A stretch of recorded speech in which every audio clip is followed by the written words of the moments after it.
Damos gracias a Dios en esta oportunidad por el privilegio grande que nos da de poder hablar de su palabra. Queremos saludarle en el nombre de Cristo Jesús y también orar por las necesidades y las peticiones. No sabemos en el estado que usted se encuentra en este momento, pero sí sabemos de un Dios grande que con su palabra puede sacarle a usted de donde está en este momento. Padre, en el nombre de Jesús, una vez más te agradecemos por este momento tan especial que nos das de poder, Señor, hablar de tu palabra, siendo gente con poco entendimiento, y eso tiene más mérito, porque si no tenemos nosotros el entendimiento, quiere decir que lo que sale de nuestra boca es tuyo.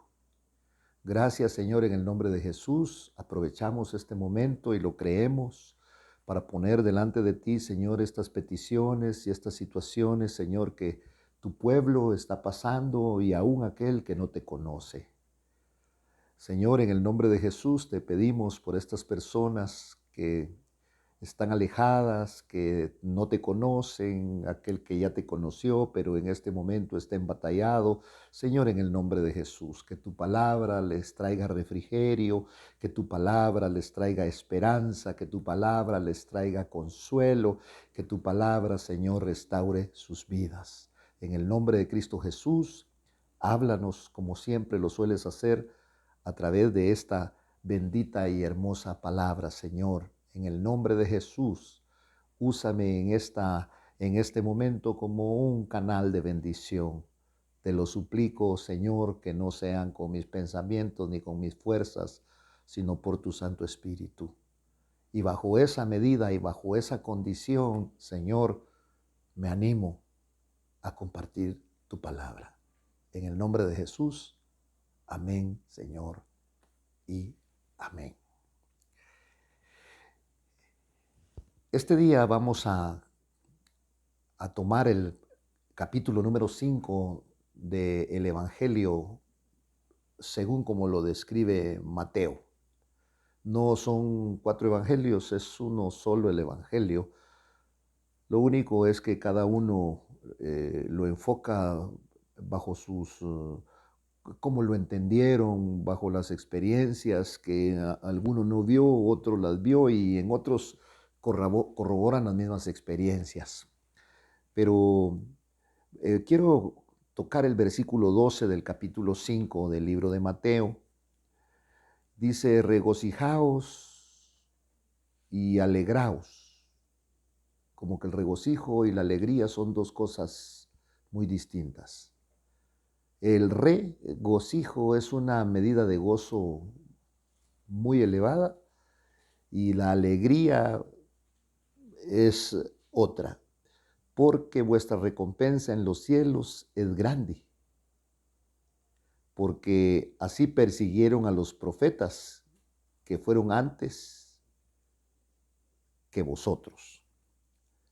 Entonces, en este versículo está hablando de la recompensa y es una recompensa que no es dada por un mérito.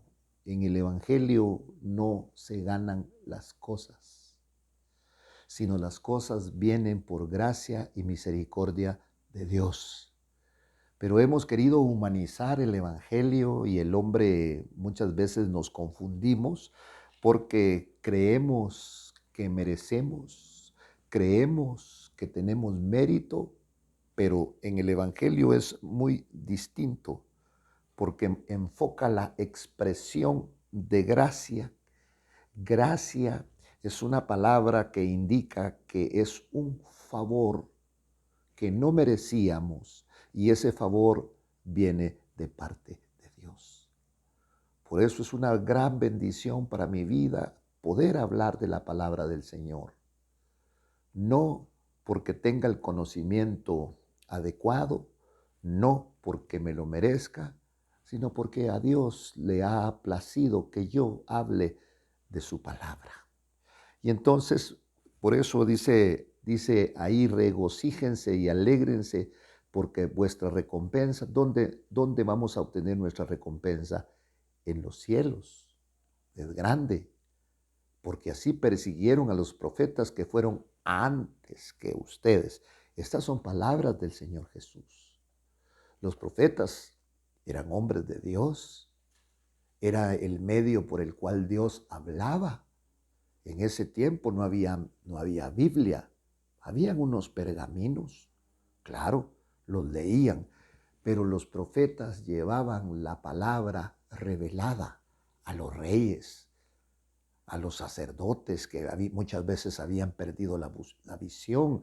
Y cuando usted miraba a un profeta, pues era un hombre que tal vez su apariencia, basándonos en la vida de Juan el Bautista, su vestimenta era una vestimenta rara. En ese momento no estaba vestido a la moda. Bueno, no se vestía a la moda de aquí abajo, sino su vestimenta no era para agradar a los hombres ni para agradar al mundo, sino que su vestimenta era para agradar a Dios. Y entonces, en el versículo número 13, dice: vosotros sois la sal de la tierra, pero si la sal se vuelve insípida, ¿con qué se hará salada otra vez? Ya no sirve para nada, sino para ser echada fuera y pisoteada por los hombres. Entonces, cuando nosotros miramos, la sal se emplea aquí como una metáfora, que el Señor está hablando metafóricamente, porque a través de la historia vemos nosotros que la sal ha sido utilizada para dar sabor, para preservar, y como una de las necesidades de la vida. La sal era muy importante en Israel y en aquel mundo grecorromano. A veces les pagaban con una medida de sal. De ahí viene la palabra salarium, que nosotros conocemos hoy en día, porque los soldados romanos recibían, aquellos soldados que estaban en el ejército, una porción de sal. Mire, entonces de ahí se deriva, decíamos, la palabra salario. Y entonces, un discípulo de Jesús es como la sal. Un discípulo en el que lleva el evangelio a otros, porque el evangelio es lo que va a preservar su alma. Por eso dice: vosotros sois la sal de la tierra, porque con la palabra de Dios, con el mensaje de salvación, se va a preservar el alma. Y haciéndolo, ¿cómo se preserva el alma? Haciéndote discípulo de Cristo Jesús. Entonces, cuando el Señor está hablando de la sal, ¿por qué no habló de oro? ¿Por qué no habló de plata? Habla de la sal, porque esto habla de un valor que no se puede medir, de un valor incalculable. Ese es el mensaje del Evangelio de Dios. Usted y yo podemos comprar muchas cosas en este mundo, que hoy hay muchos inventos, hay muchas cosas bonitas, pero no podemos comprar el mensaje del Evangelio, porque el mensaje del Evangelio viene de parte del Señor. Por eso les está indicando aquí: ustedes son la sal de la tierra. Por eso la iglesia se tiene que guardar. ¿Por qué? Porque tiene un alto precio. La iglesia no la podemos rebajar y estarla exhibiendo. Por eso yo estoy de acuerdo de que hablemos en los medios de comunicación, escritos, hablado, televisivo, hablemos de Cristo, pero no saquemos nuestras intimidades. No saquemos esos cantos que son para la gloria y alabanza del Señor, que son de adoración, porque es una intimidad con el Señor.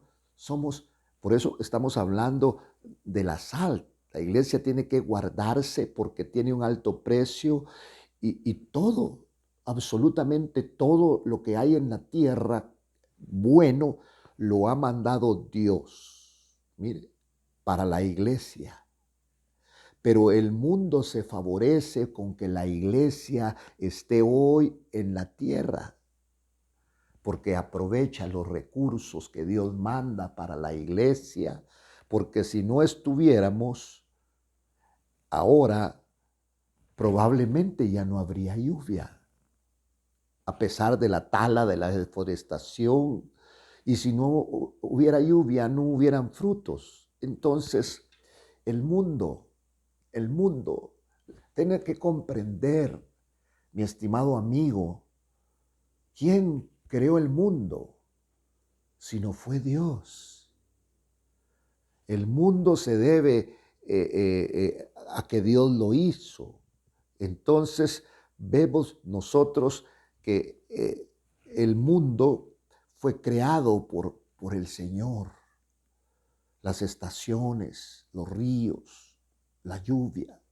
Y todo esto el Señor lo hizo para que el hombre pudiera disponer, porque la máxima creación de Dios es el hombre. Es la creación del Señor. El hombre fue hecho de elementos, de 14 elementos que están encerrados o que están ahí conservados en la tierra. Y de esos 14 elementos el Señor hizo al hombre. Y el hombre pudo vivir porque fue hecho, y qué bonito, pero era una estatua. ¿Quién le dio vida? Dios le dio vida a través de soplar. El aliento de Dios es el que le dio vida. Entonces nosotros podemos ver, volviendo al pasaje, no me quiero desviar mucho de esto, la sal tiene propiedades como por ejemplo purifica, sazona y preserva. Eso significa que si purifica, limpia. Que si sazona, da sabor. Qué rico es comer cosas que tienen buen sazón. Preserva, eso significa que lo que conserva. Y entonces vemos nosotros por qué el Señor les está diciendo a sus discípulos, ustedes son la sal de la tierra. Son los que le van a dar sabor. Son los que van a preservar. Son los que van a purificar. ¿Por qué razón hablamos de esto? Porque Israel era un pueblo que tenía un avivamiento maravilloso. Abraham, el Señor le enseñó a hacer altares. Y esos altares que el Señor le enseñó a Abraham a hacer eran altares rústicos, eran altares de piedra, eran altares que si usted los miraba no se enamoraba de los altares, pero se enamoraba de lo que sucedía en el altar, porque cuando el altar era hecho y se ponía un animalito ahí sobre el altar, ¿sabe qué venía? El fuego de Dios. Y el fuego significa la presencia maravillosa de Dios. Pero ese fuego se fue apagando. Ese fuego se ha ido apagando con el transcurso del tiempo, con el transcurso de los años. Este fuego se ha ido apagando. Entonces el hombre tiene que inventar su propio fuego. Por eso cuando ya no hay fuego en algún lugar, el hombre se mete y tiene que tomar cosas del mundo para entretener a la gente. Este avivamiento inicial se apagó. Israel tenía el avivamiento inicial. Aquel pueblo que podía decir, Dios nos sacó y nos llevó por la tierra prometida y caminamos 40 años en el desierto y nuestro calzado no se gastó. y nuestra ropa no cambió de color y comimos durante 40 años. El pueblo de Israel no se murió de hambre. Fueron muriendo por su desobediencia, fueron muriendo por su rebeldía. Y entonces el avivamiento inicial fue apagado. El avivamiento no es aplaudir.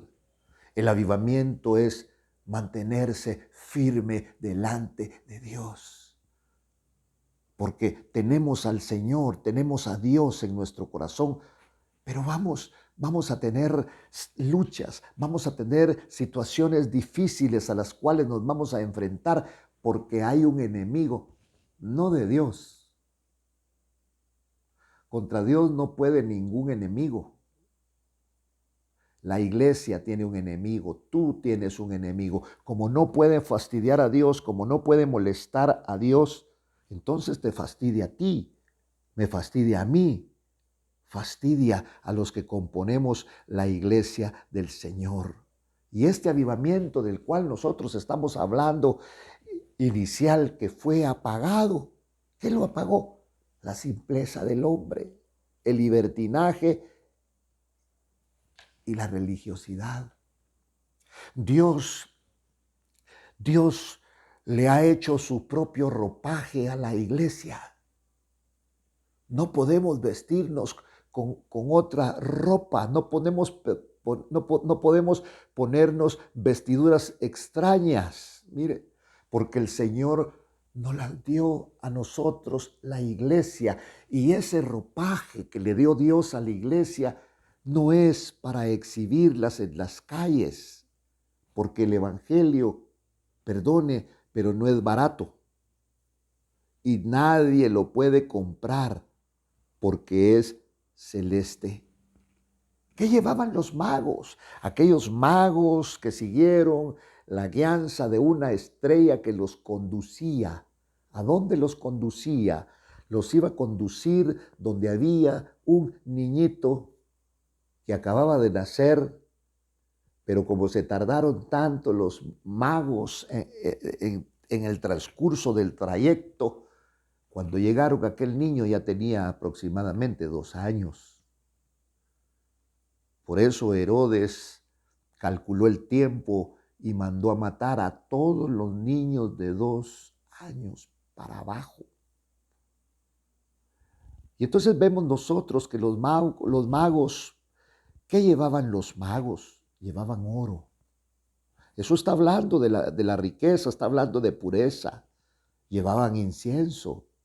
Eso está hablando del perfume, está hablando de la alabanza.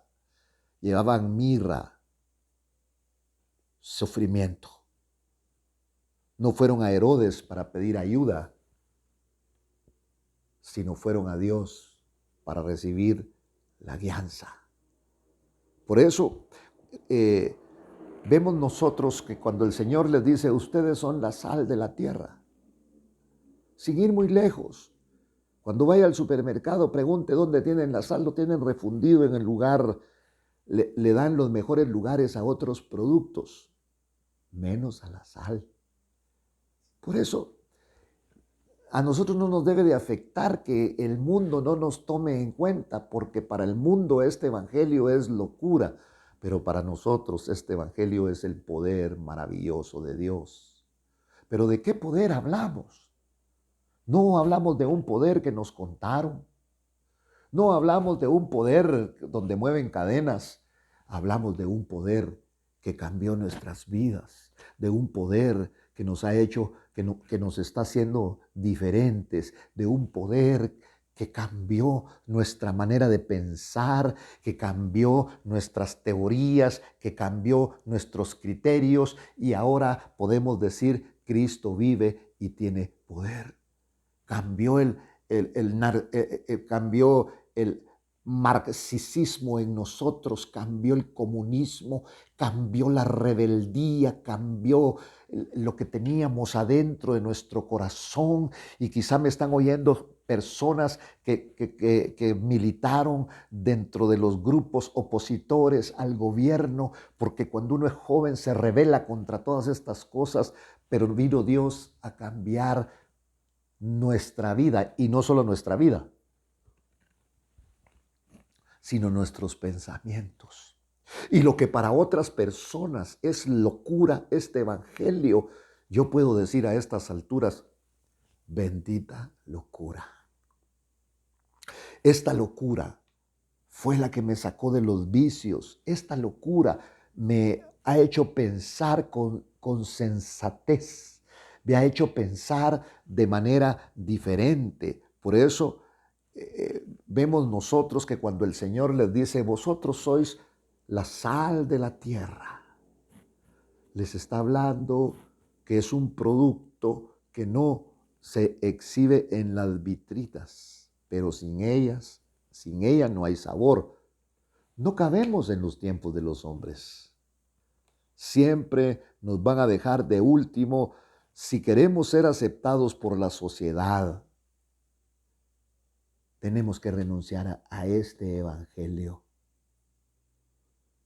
Porque como dijo Pablo, cuando fui a vosotros, cuando yo fui a ustedes, decía el apóstol Pablo, yo no fui con palabras rebuscadas, ni fui a tratar de hablarles bonito, porque no cambió el mensaje. El mensaje que Pablo tenía era un mensaje donde glorificaba el nombre del Señor. No fui con palabras persuasivas, no fui con palabras convincentes, sino fui con el poder maravilloso del Dios del cielo. Mire, el mundo tiene cosas, pero nosotros no podemos agarrar esas cosas que tiene el mundo para alabar el nombre del Señor. Mire, la iglesia no podemos estarle ofreciendo regalos a la gente, porque el regalo más grande que Dios ha enviado a la tierra se llama Jesucristo. Y si Jesucristo no lo detiene, los regalitos que nosotros les demos, mucho menos los van a detener. Por eso es que necesitamos hablar de este evangelio. Mire, vemos qué es lo que nos hace alabar. ¿No se ha dado cuenta, no se ha preguntado, estimado amigo, por qué los hombres, por qué los domingos, por qué los sábados, por qué buscamos al Señor en vez de buscar diversión? Por eso a esto se le llama locura. ¿Qué te hace alabar a Dios? ¿Qué te hace buscar a Dios si no es su presencia, si no es su misericordia? Porque la simpleza del hombre apaga el avivamiento. El libertinaje contrista al espíritu y la religiosidad mata. A un hombre no le puedes pedir que deje de beber.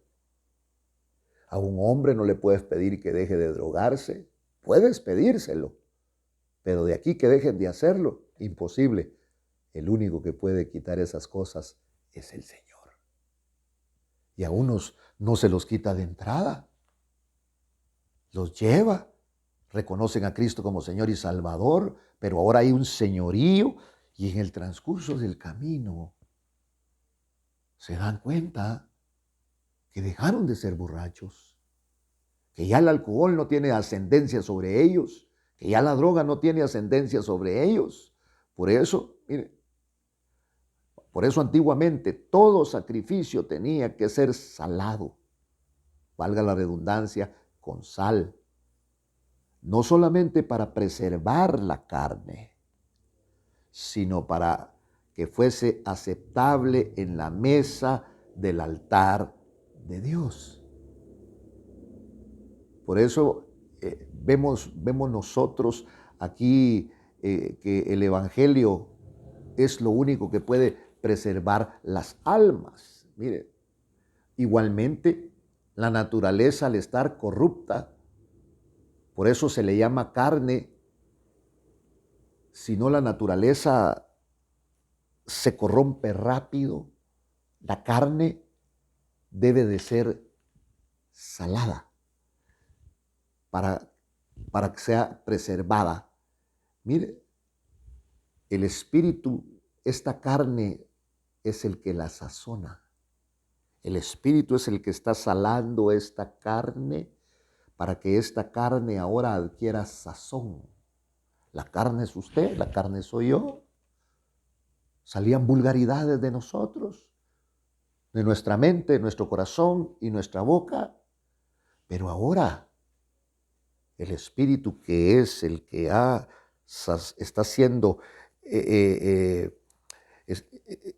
está haciendo como el efecto que hace la sal, es la que nos ha preservado o los está preservando. Mire, porque el hombre que tiene ahora el Espíritu produce paz y no produce guerra, produce reposo, provoca alegría, provoca gozo.